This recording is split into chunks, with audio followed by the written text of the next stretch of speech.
챕터 3, 제3류 위험물 취급. 3류는 시험 문제 좀 많이 나오거든요. 그래서 내용이 좀 중요한 부분이 많이 있으니까 같이 자세히 한번 공부를 해보도록 하겠습니다. 기본적으로 3류는 공기 중에서 자연 발화하거나 물과 접촉 시 가연성 가스를 발생시킨다. 그래서 대부분이 금속이에요. 그래서 여기 보시면 지금 칼륨, 나트륨, 알킬, 알루미늄 해서 대부분이 다 금속이라고 생각을 하시면 되고, 자, 위험 등급은 1등급, 2등급, 3등급 총 3개가 다 포함이 되어 있습니다. 그래서 각각의 지정 수량 맞게 물질명이랑 숙지를 해두셔야 됩니다.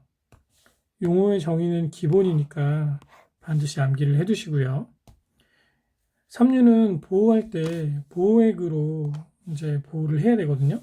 왜냐하면 제3류의 특징이 공기나 물과 반응을 하는 경우가 되게 많아요. 그래서 외부로부터 공기와 물의 접촉을 차단하기 위해서 칼륨, 나트륨 같은 경우는 이제 석유류를 이용을 해서, 황리는 pH 9의 약알칼리성 물, 얘가 이제 포스핀이라는 독성 물질을 생성을 한다고 합니다. 나중에 제가 설명드릴 거예요. 그것을 막기 위해서 약알칼리성 물에 담궈서 보관을 하고, 알킬 알루미늄은 헥세인에 넣어서 보관을 한다고 해요. 이것도 시험 문제 가끔 나오니까 꼭 암기를 해두시기 바랍니다. 공통적인 성질과 위험성입니다. 이것도 대부분 무기화합물, 금속이니까 무기화합물이죠. 그래서 자연발화성 물질은 공기 접촉으로 연소, 가연성 가스 발생하고, 자, 금수성 물질은 물과 접촉해서 열과 가연성 가스, 이 열도 굉장히 심각합니다. 네, 두 가지가 같이 나오니까 위험하겠죠. 또한 산화제와 혼합할 때 가열, 마찰, 충격으로 인해서 폭발의 위험이 있다고 합니다. 그래서 제3류는 죄송합니다. 제4류하고만 혼입이 가능하고 다른 물질하고는 혼입이 하나도 안 돼요. 이게 가능한 이유는 3류나 4류나 둘 다 가연물적인 특성을 가지고 있기 때문에, 가연물끼리 섞어봐야 불이 안 붙는다고 제가 말씀드렸죠. 그래서 이게 가능하다라고 말씀을 드릴 수 있어요.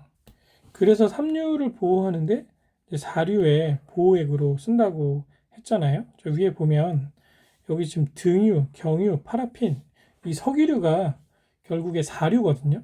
그렇기 때문에 3류와 4류는 섞어도 아무런 지장이 없다. 그래서 보호액으로 쓰는 거죠.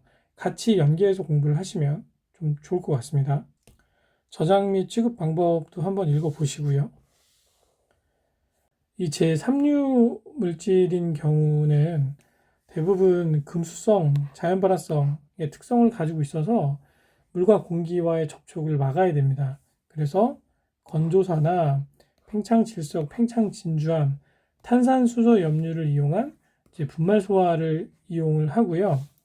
황리는 주수소화, 강화액 포소화 약제, 질식소화 모두 가능하다고 합니다. 이것도 가끔씩 나오니까 숙지를 해두세요. 그러면 각 물질별 특징을 지금부터 설명을 해드리도록 하겠습니다.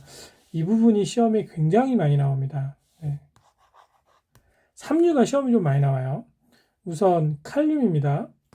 칼륨은 지정 수량이 10kg이고요. 그리고 은백색, 광택, 경금속, 칼로 자를 수 있다. 그리고 화학적으로 보면 이온화 경향이 상당히 큽니다. 칼륨이 1족이죠. 그래서 자유전자를 잘 배출시켜요. 그래야 최외각 전자가 8개 되면서 옥텟 규칙을 완성하려고 하기 때문이죠. 그래서 이온화 경향이 어떻게 보면 가장 크다고 봐도 무관할 정도로 제일 크죠. 그리고 보호액으로 유동 파라핀, 등유, 경유, 사류의 물질들을 보호액으로 쓰죠. 그래서 이것을 묻는 문제들이 좀 많이 나왔었고요. 그리고 물과 반응했을 때 이제 수소와 열이 발생한다는 거, 이것도 시험 문제 많이 났었어요. 그래서 물과 접촉했을 때 위험성이 이 칼륨이 매우 크다라는 것을 꼭 숙지를 해두시기 바랍니다. 다음은 나트륨입니다. 자, 나트륨은 이제 불꽃이 노란색, 이 불꽃 색깔 물어보는 거 한번 나왔었고요. 이제 보호액으로 이제 유동 파라핀, 석유를 사용해서 보호액을 쓴다. 또한 이제 반응식 보면 얘도 물과 반응했을 때 이런 반응식으로 인해서 수소와 열이 발생하고 위험할 수 있다. 이런 것들이 좀 나왔었어요. 그리고 에탄올하고도 반응합니다. 그래서 얘를 에탄올에 넣어서 보관한다? 뭐 이런 문제는 틀린 답이에요. 그래서 에탄올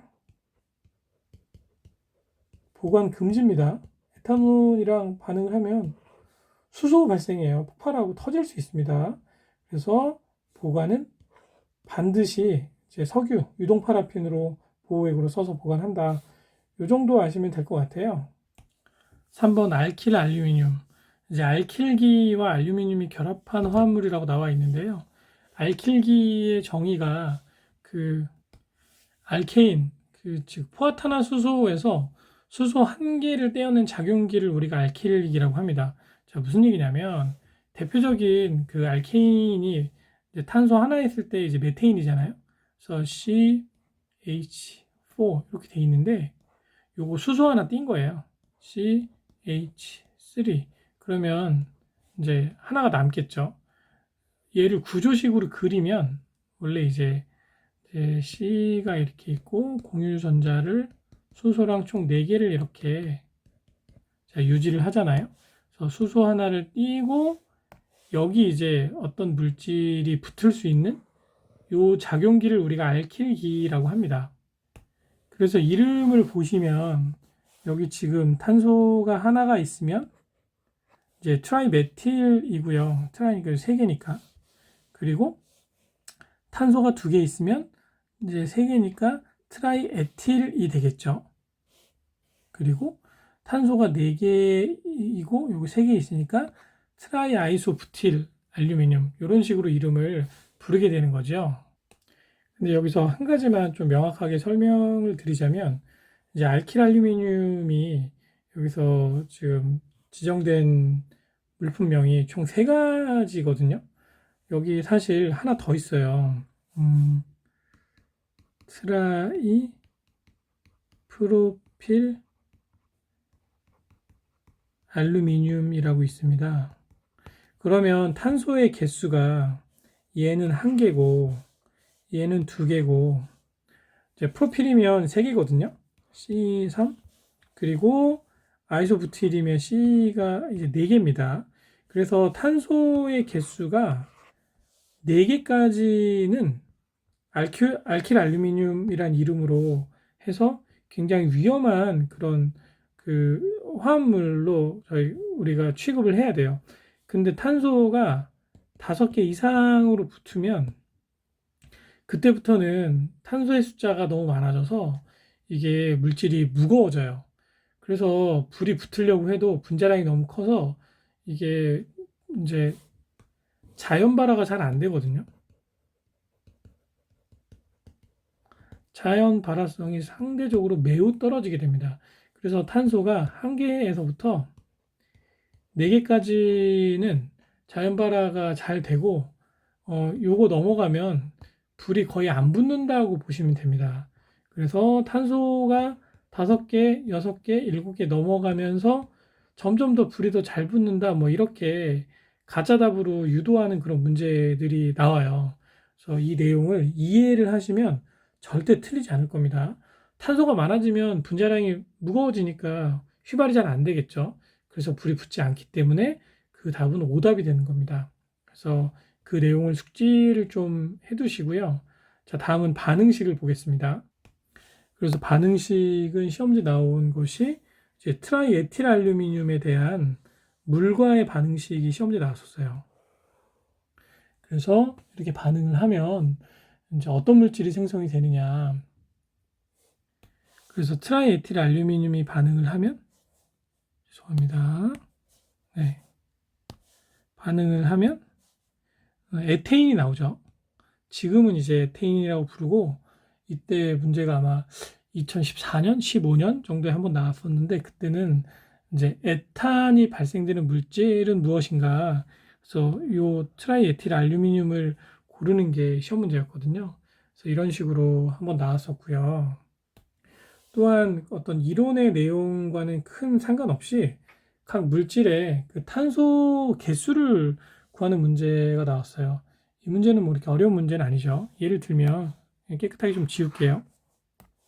자, 트라이에틸 알루미늄에서 탄소가 총 몇 개냐? 그럼 2 곱하기 3 하면 6개잖아요. 네, 이런 거 계산하는 문제도 나왔었어요, 실제로.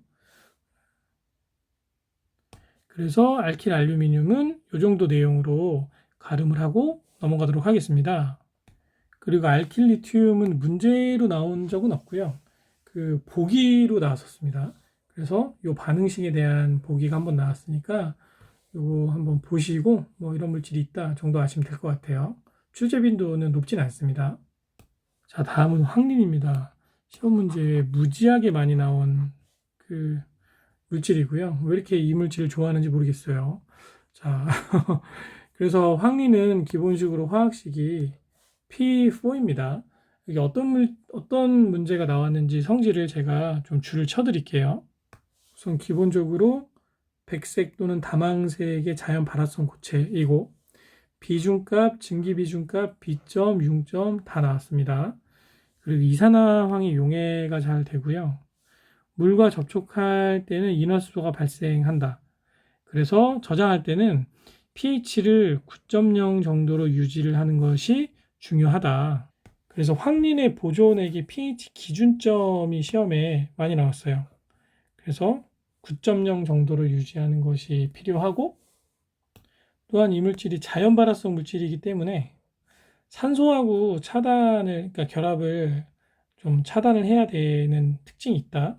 그리고 공기 차단하고 250 정도로 가열하면 정린이 된다고 합니다. 얘도 시험 문제 나왔어요. 네. 그러니까 공기 차단하고 250 정도로 가열하면 정린이 되는 물질을 무엇이라고 하는가? 답은 황린이죠. 또는 이 온도도 나왔습니다. 몇 도로 가열하면 정린이 되냐? 250도입니다. 그리고 앞에 정린 설명할 때 이 내용도 말씀드렸는데, 네, 오산화인이 이제 생성물로 나오는 것도 같다. 그래서 정린과 황린을 이렇게 비교하는 문제가 시험 문제 많이 나왔다고 보시면 돼요. 또한 이 정린이 그 자연 발화가 되게 쉽거든요. 그래서 이게 자연 발화 잘 되는 이유. 해서 산소와 결합력이 강하고 착화 온도가 낮다. 네. 뭐 같은 내용이죠. 네. 그래서 요것도 시험 문제에 한 3회 정도 나왔어요. 그래서 착화 온도를 물어보는 문제도 나왔었고, 그랬습니다. 그리고 소화할 때에는 이제 초기에는 물포, 이산화탄소, 건조 분말 소화 약제로 진화한다. 얘는 버릴 게 하나도 없어요. 이거 다 나왔어요. 흰연기. 네. 그리고 강알칼리 용액과 반응 시 포스핀이 발생을 하기 때문에 약알칼리 수용액 상태에서 보관한다. 그래서 얘는 버릴 게 없습니다. 네. 그냥 다 외우세요. 6번 알칼리 금속류 및 알칼리 토금속 지정 수량은 50kg입니다. 우선 리튬은 요 특징이 한번 나왔어요. 그래서 다음 금속 중 가장 가볍고 비열이 가장 큰 금속은 무엇이냐? 그래서 리튬이 답이었고요. 그리고 칼슘이 한번 나왔었는데 이 반응에 대한 문제가 나왔어요. 그래서 물과 반응해서 이 수소가 나온다. 그것을 선택하는 문제가 나왔거든요. 그리고 다른 것들은 르비디움 이거는 시험 문제는 안 나왔었어요. 그래서 그 두 가지 정도 좀 숙지하시면 좋을 것 같아요. 그리고 유기 금속 화합물류는 한 번도 나온 적이 없습니다. 그리고 금속의 수소화물은 기본적으로 지정 수량이 300kg. 그리고 내용 보시면 그리고 종류는 총 4가지인데 여기서는 뭐 일반적인 뭐 특성이나 이런 것보다는 요 주요 반응에 대한 그러니까 물과 반응해서 모두 수소를 발생을 시키거든요. 이게 금속의 성질, 고유의 성질이기 때문에 그래서 물과 반응해서 이제 수소를 발생시키지 않는 물질은 해서 다른 것들은 다 이제 수소와 이제 금속의 수소화물이 나왔고 엉뚱한 거 하나 나와서 그거 고르는 문제 뭐 이 정도 문제가 나왔다고 보시면 됩니다. 그래서 반응식은 좀 네, 주의 깊게 보시고요. 네, 그냥 이제 금속이 이제 포함되어 있으면 물과 반응했을 때 수소가 나오니까 그 정도만 숙지하셔도 큰 이상은 없을 것 같아요. 9번 금속의 인화물 지정 수량은 300kg이고요. 시험 문제에 많이 나왔습니다. 이것도 암기를 다 해두세요. 우선 금속의 인화물은 총 3가지가 지정되어 있습니다. 인화칼슘, 인화알루미늄, 인화아연. 여기서 인화칼슘 같은 경우는 이게 가장 많이 나왔고요. 성질 다 나왔고, 그리고 특히 이제 물과 반응했을 때 포스핀이 발생하는 요 화학식을 묻는 문제가 나왔어요. 얘랑 얘도 다 마찬가지거든요. 네. 그래서 이건 3개가 다 많이 나왔다라고 보시면 되고, 특히 이제 인화칼슘 같은 경우는 이제 성상도 나왔기 때문에 그 2가지 함께 좀 숙지를 해 두시고요. 9. 금속의 인화물입니다. 지정 수량 300kg이고요. 총 3가지 물질이 있는데 금속의 인화물 중에 인화칼슘이 시험 문제 좀 많이 나왔어요. 자, 젓갈색 색깔 묻는 문제도 나왔었고요. 알코올 에터에 녹지 않는다. 그리고 특히 이제 물과 반응할 때 포스핀이 생성이 된다. 이게 유독가스라고 해요. 그래서 이 반응식에 대한 걸 묻는 문제가 나왔고 인화알루미늄이나 인화아연도 동일하게 포스핀이 발생을 하기 때문에 포스핀을 발생하는 그러니까 물과 반응해서 포스핀을 발생시키는 물질인 것은 뭐 이런 것을 고르는 것으로 인화칼슘 고르는 게 제일 많이 나왔고 인화알루미늄 고르는 것도 한 번 정도 나왔어요. 그리고 얘는 이런 특성도 1회 정도 나왔습니다. 이 인화칼슘의 소화 방법은 물을 사용하면 안 되겠죠. 그래서 건조사를 이용한 질식 소화로 진행한다. 같이 암기를 해주세요. 그리고 마지막입니다. 칼슘 또는 알루미늄 탄화물 지정 수량은 300kg인데 마지막에 나왔다고 해서 시험 문제가 적게 나왔느냐? 그렇지 않아요. 횟수를 제가 한번 따져보니까 약 16회 정도 나왔습니다. 요거는 제가 2012년부터 2025년, 물론 이제 2025년 이후, 그러니까 2017년 이후는 시비트라 보건 문제이긴 하지만, 네. 요 기간 동안 16회 정도 출제가 된 부분이라 적지 않죠. 그래서 좀 내용이 많습니다. 하나하나 설명을 중요한 것 중심으로 해드릴게요. 우선 탄화칼슘은 이제 물과 반응했을 때 어떤 물질이 생성이 되느냐 그것이 시험 문제 많이 나왔어요. 한 7, 8번 나온 것 같습니다. 그래서 아세틸렌이 형성이 된다. 아세틸렌을 고르는 문제겠죠. 또한 그 탄화알루미늄 같은 경우는 물과 반응을 하면 이제 메테인 가스가 생성이 됩니다. 물과 반응했을 때. 네. 요게 나오죠. 그리고 아래 기타 물질 중에 물과 반응해서 메테인, 수소가스를 발생하는 반응, 요게 딱 한 번 나왔었어요. 네. 그래서 이름이 좀 생소한데, 요게, 네. 탄화망간이죠. 네, 뒤에 거, 앞에 거 이렇게 읽는다고 말씀을 드렸습니다. 그래서 이렇게 나왔으니까 그 내용 숙지를 하시고요. 네, 일반적으로 금속 인화물 소화 방법에 대한 내용 정리해놨으니까 이것도 암기하시기 바랍니다. 그럼 여기까지 하고 이제 적중 예상 문제를 풀어보도록 하겠습니다.